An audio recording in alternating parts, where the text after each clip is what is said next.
आप सभी भाई बहनों का सर्व कल्याण वृक्ष की तर्क संगत विश्लेषक ज्ञान कक्षा में एक बार फिर स्वागत है।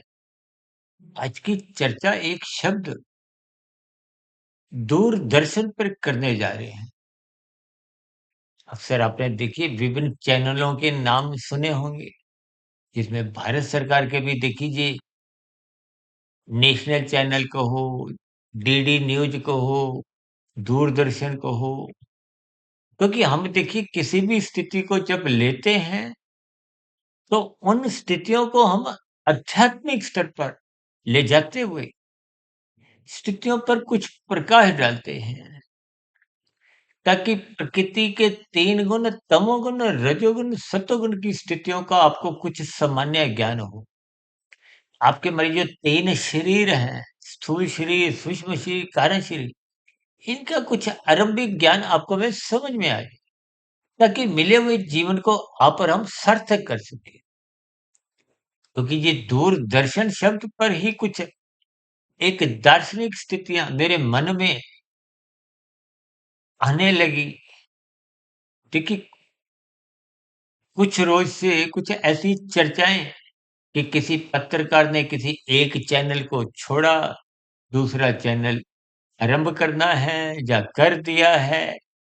देखिए, मेरा इन सभी स्थितियों से कोई प्रत्यक्ष लेना-देना नहीं, लेकिन शब्द जब मुझे कुछ एक अच्छा लगता है, जिस शब्द को मैं प्रकृति की त्रिगुणात्मक स्थितियों से या शास्त्रीय बातों को सरल करता हुआ बात की गहराई तक पहुँचाने का एक प्रयास करता हूँ, ताकि मेरे समझाने की जो एक स्थितियाँ हैं, उसमें भी परिपक्वता बनी रहे।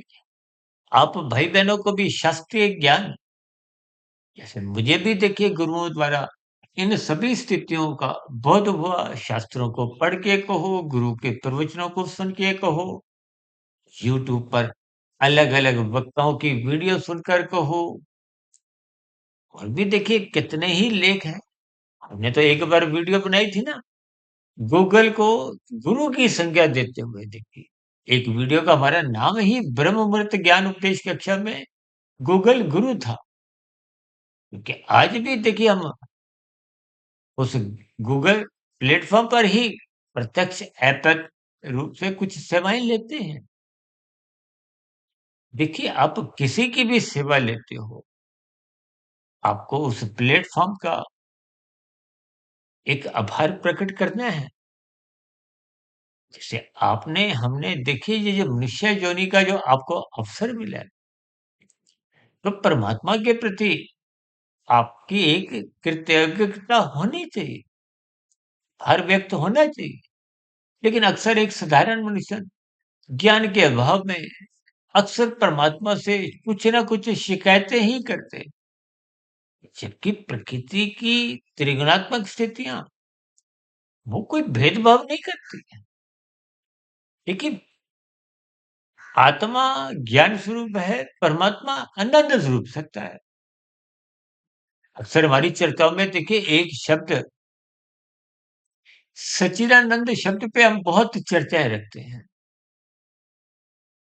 क्योंकि कभी-कभी कुछ भाई-बंधु ऐसी शिकायत करते हैं कि आपकी वीडियो तो बहुत लंबी-लंबी होती। हमारी देखिए एक ही वीडियो बहुत लंबी थी, मनुष्य के मरने के बाद का अगला जन्म, जो लगभग पौने 3 घंटे की थी, जो हमने 5 वर्ष पहले बनाई थी। उसके बाद हमने 1 डेढ़ 2 घंटे की तो बहुत सी वीडियो बनाई। क्योंकि कभी-कभी देखिए कुछ विषय ऐसे होते हैं जिनको आरंभ से अंत तक उस पर कुछ प्रकाश डालते-डालते कुछ उदाहरणों द्वारा स्थितियाँ कुछ लंबी हो जाती हैं। अन्यथा हमारी देखिए कोशिश यही होती है कि वीडियो जितनी छोटी हो सके, क्योंकि अब तो हमारी देखिए लगभग 3200 से अधिक वीडियो तो प्रसारित हो भी चुकी हैं। तो ज्ञान की मूल-मूल स्थितियों पर तो हमने चर्चाएँ पहले कर दी हैं। लेकिन फिर भी देखिए, ज्ञान का कोई और छोर नहीं है, भले ही तकनीकी रूप से आपको भी कोई नया ज्ञान नहीं मिलता। आपकी आत्मा, मेरी आत्मा, वो पहले से ही ज्ञान स्वरूप, क्योंकि सच्चिदानंद शब्द स्वयं इस स्थितियों पर प्रकाश डालता है। मैं अक्सर जब कोई भाई बंधु शिकायत करता है कि आप वीडियो बहुत लंबे-लंबे क्यों बनाते हो? तो हम उसको एक ही शब्द का सच्चिदानंद शब्द से ही संपूर्ण शास्त्रों का ज्ञान एक संक्षेप में समझाने का एक प्रयास करते हैं। देखिए, वेदों का ज्ञान तो अपरिचय है। वेदों से ही मायातीत महापुरुषों ने परमात्मा की प्रेरणा से उपनिषदों का एक प्रारूप को एक सरलीकरण किया और वेदों का ही और अधिक सरलीकरण राजसी मनुष्यों को देखिए, राजसी मनुष्यों की बुद्धि कुछ नपी-तुली, धुंधली-सी होती है। देखिए, ये कोई मैं शिकायत रूप में कोई एक नहीं कह रहा, ये एक सच्चाई है। क्योंकि तमोगुण, रजोगुण ये दोनों गुण शास्त्र बार-बार कहते हैं, ये बांधते हैं, बंधनदायक या यूँ कहो ये संसार में ही आपको हमें उलझाए रखते हैं। शास्त्र क्यों बार-बार कहते हैं सत्संग करो? सत्संग का मतलब क्या है? सत्वगुण का संग करो। देखिए 3 ही तो गुण हैं, तमोगुण, रजोगुण, सतोगुण। अब सत्वगुण का संग करना कोई बुरी बात तो नहीं। देखिए आप शिक्षा लेने के लिए भी तो आप सत्वगुण का ही संग करते हो। भाई आपको गाड़ी चलानी नहीं आती तो आप गाड़ी चलाने के लिए भी जहाँ लर्निंग स्कूल पर किसी की सेवाएँ लेते हो, वो भी तो सत्वगुण का संग है। हम आप कोई भी अज्ञानता में जीना नहीं चाहते। शाम को भी तो देखिए जब सूर्य अस्त होता है, भले ही तकनीकी रूप से नहीं होता, कुछ व्यवस्था ऐसी है। पृथ्वी गोल है, अपनी ही सतह पे वो परिक्रमा करती है, तो ये स्थितियाँ अपने आप ही बनती हैं। तो सूर्य अस्त होता है, सूर्योदय होता है, ये सब स्थिति हाँ, तो देखिए सूरज के उदय होने से पूर्व के 2 घंटे 40 मिनट को ब्रह्म मुहूर्त से जोड़कर समझाते हैं, जिसकी हम तो बहुत अधिक एक महत्ता समझाते हैं। देखिए स्थितियों को ज्ञानपूर्वक समझना चाहिए। आत्मा पहले से ही ज्ञान स्वरूप है। आत्मा नित्य तत्व है। आत्मा को ही सत्य चित कहा गया कि माया को, प्रकृति के 3 गुण एक ही ये सत्य है, चित नहीं है। सत्य का मतलब नित्य है, इनका कोई कारण नहीं है। जैसे मेरा आपका शरीर जो माता के गर्भ में बना, उसके पीछे का कारण है। जिसका कारण होगा उसका देखिए कार्य की एक अंत भी होगा। जैसे भौतिक जगत में जैसे जिस सृष्टि का देखिए सृजन हुआ, अब स्थिति है, तो इसका प्रलय होना निश्चित है। लेकिन देखिए इन सभी स्थितियों पर हम अलग से वीडियो बहुत बना चुके हैं। आज हमारा विषय केवल इतना ही है कि ये जो दूरदर्शन शब्द है, इससे हम कुछ प्रेरणा लें। देखिए, मैं अक्सर अपनी चर्चाओं में एक बात को जोर देकर समझाता हूँ कि शब्दों का थोड़ा पोस्टमार्टम करो, संधि विच्छेद करो, उनका कुछ टुकड़े करो।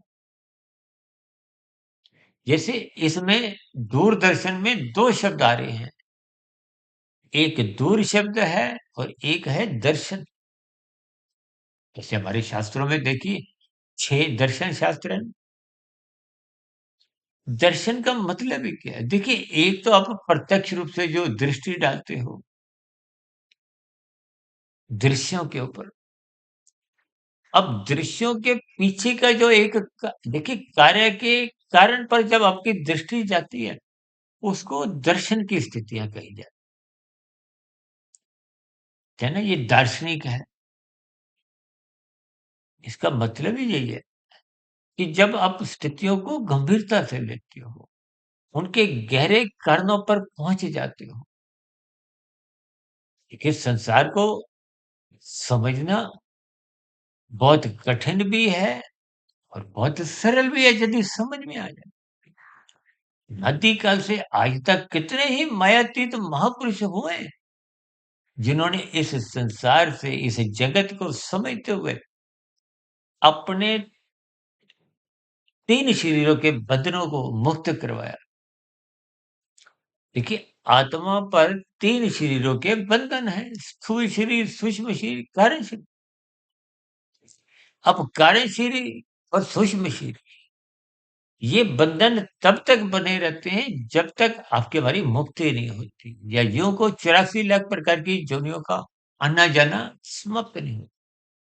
और ये आना-जाना समाप्त तभी होता है जब स्थूल शरीर के रहते हुए कारण को समाप्त कर दो।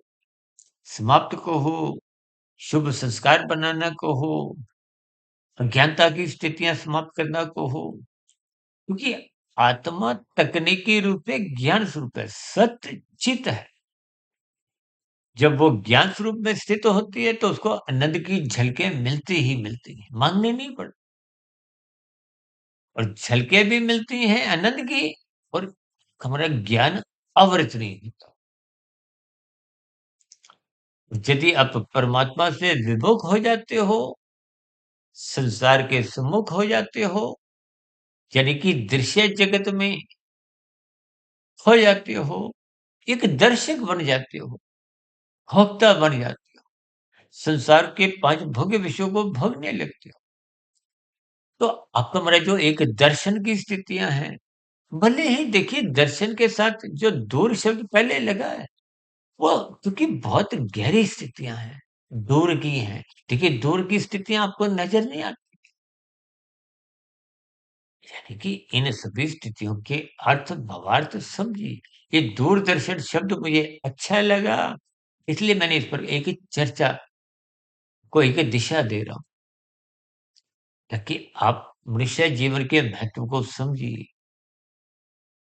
ये कार्य-कारण की स्थितियों को समझिए, अपने जीवन में कार्य शरीर को स्थूल शरीर के रहते-रहते सुंदर बनाइए, स्वस्थ बनाइए, ताकि आत्मा के जो मूल स्थिति है, कहते हैं ना ध्यान लगाते-लगाते आप आत्मस्थित होते हो। यानी कि आप जितना अधिक अंश आत्मा में स्थित हो जाते हो, तो ज्ञान स्वरूप स्थिति है। और ज्ञान जब परमात्मा से आपको जोड़े रखता है, तो परमात्मा तो आनंद स्वरूप है, तो आनंद की झलकें मिलती हैं। देखिए स्थितियाँ तो बहुत सरल सी हैं, लेकिन यदि समझ में आ जाए, शास्त्र कहते हैं सत्संग करो। देखिए 3 गुण हैं प्रकृति के, तमोगुण, रजोगुण, सतोगुण। तमोगुण का अभिप्राय नींद से भी है, रुकने से है, पदार्थों से है। रजोगुण का अभिप्राय क्रिया से है। जो तो स्त्री और पुरुष का जो एक आपसी आकर्षण है, अनादिकाल से, ये भी रजोगुण के कारण है। देखिए, जब आपको दृश्य जगत से लगाव होता है, भोगने के कारण, उन स्थितियों को जब अमर्यादित स्थितियाँ बना लेते हैं, तो फिर बंधन बन जाता है। और बंधन में जैसा-जैसा कार्य शरीर में क्रमशः होता है, संस्कार बनते हैं। देखिए, तन के स्तर पर, स्थूल शरीर के स्तर पर आप जो भी कर्म करते हो, फल पाने के लिए। देखिए, सकाम भाव का मतलब फल की है। तभी तो ये कर्मफल सिद्धांत की स्थितियाँ आप अक्सर हम समझाते रहते हैं कि कर्म होगा तो फल उसका जो आएगा, वो आपको हमें भोगना होता है। अनुकूल परिस्थितियों को, सुखों को तो आप और हम बाँट सकते हैं, लेकिन दुखों को तो आप हम बाँट नहीं सकते, वो तो आपको हमें भोगना ही है। ना पत्नी को, ना बच्चों को, ना मित्रों को, ना माता-पिता, कहीं नहीं देखी। अभी कुछ रोज़ पहले भारत में देखिए ये जो कुंभ का मेले का आयोजन हुआ था, 67 करोड़ लोगों ने डुबकी लगाई आस्थापूर्वक, स्नान किया, अच्छी बात है। लेकिन किए गए कर्म या पाप नष्ट हो जाएँगे, ऐसा तो देखिए शास्त्रों में कहीं शाब्दिक स्तर पर भी देखिए कोई लिखा ही नहीं। अगर ऐसे ही पाप कर्म समाप्त होंगे तो फिर तो ये सृष्टि की जो एक संरचना है, रचना है, वो अर्थहीन मानी जाएगी। लेकिन मनुष्य स्थितियों को गंभीरतापूर्वक, तर्कपूर्वक समझता नहीं। देखिए, संतों का संग करो, उनसे प्रेरणा लो, तीर्थ स्थलों पर जाओ ताकि आपके बारे नए कर्म सात्विक बने, जैसे शास्त्र कहते हैं। शास्त्र तो कभी भी नहीं कहते कि रजोगुण में आप छलांगे लगाओ। आज 24/7 विषय भोगों की आसक्ति के कारण तुम्हारी छलांगे लग रही। आप दर्शक बन चुके हो, भोगों की आसक्ति के, इन दृश्य जगत के। तो फिर ऐसी स्थितियों में अमर्यादित विषय भोग आपको में दर्शन करने नहीं देते। एक तो स्थितियाँ देखिए पहले ही दूर है और दूर पर भी फिर आपको हमें देखिए पास की स्थितियाँ नज़र आती हैं। इस संसारी जितने 5 भोग विषयों के सुख हैं, भले ही क्षणिक हैं, ये तुरंत मिलते हैं, यानी कि पास हैं, फिर भी स्थितियाँ जल्दी नज़र आ जाती हैं, समझ में आ जाती हैं, मनुष्य जुड़ जाता है। इसलिए इस दूरदर्शन शब्द से कुछ प्रेरणा लीजिए, अपने जीवन की स्थिति पर थोड़ी गहन चिंतन बनाइए, ताकि शास्त्रों के प्रति, गुरुओं के प्रति का एक रुचि जागृत हो, ब्रह्म मुहूर्त में उठने की आपकी प्रवृत्ति हो, स्वभाव बने, संस्कार बने, ताकि मिले हुए जीवन को आप और हम अधोगति से ये जो नीचे की 80 लाख प्रकार की तामसी निंदनीय योनि, उन योनियों में तो तभी जाना पड़ता है जब पुण्य कर्मों की न्यूनता रह जाती है, पाप कर्मों की छलांगे अधिक अनुपात में हो जाती है। तो वो जो अतिरिक्त अनुपात पाप कर्मों का, वो नीचे की योनियों में ही भुगतना पड़ता है, भोगना पड़ता है। अभी कुछ शायद 1 महीना पहले हमने एक पाप कर्मों के ऊपर एक ईएमआई शब्द से जोड़ते हुए स्थिति पर प्रकाश डाला था, इसी सर्व कल्याण वृक्ष में। यानी कि ये जो आप छीना-झपटी, कानून का उल्लंघन, शास्त्र पाप कर्म, इनके भविष्य में फिर ईएमआई भुगतनी पड़ती है, ये नीचे की योनियों।